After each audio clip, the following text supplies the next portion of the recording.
سائنسدان آخر کار انسانی دماغ کے خیالات کا تجزیہ کرنے کی رفتار کی حد تک کا تعین کرنے میں کامیاب ہو گئے ہیں۔ اس کامیابی سے انکشاف ہوتا ہے کہ آخر ہم ایک وقت میں ایک ہی خیال کا تجزیہ کیوں کر پاتے ہیں۔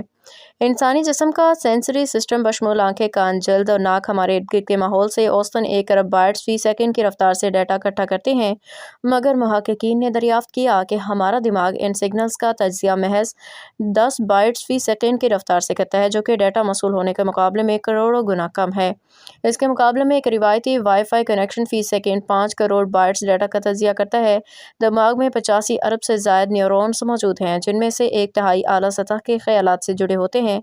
محققین نے انسانی رویوں جیسے مطالعے، لکھنے، ویڈیو گیمز کھیلنے، دیگر پہ ماضی میں ہونے والے تحقیقاتی کام کا تجزیہ کیا اور تخمینہ لگایا کہ انسانی خیالات کی رفتار محض 10 بائٹس فی سیکنڈ ہے۔ محققین نے بتایا کہ ہر لمحے میں ہم اپنے ارد گرد سے موصول ہونے والے اربوں کروڑوں بائٹس کے ڈیٹا میں سے محض 10 بائٹس کا تجزیہ کرتے ہوئے فیصلہ کرتے ہیں۔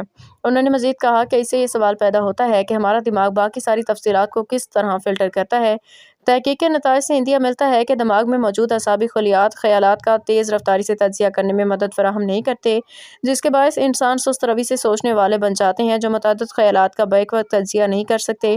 محققین کے مطابق انسانی خیالات کی رفتار کی حد کی ٹھوس تصدیق کے لیے مزید تحقیق کی ضرورت ہے، مگر ممکنہ طور پر اتنی کم رفتار ارتقائی مراحل سے گزرنے کا نتیجہ ہے۔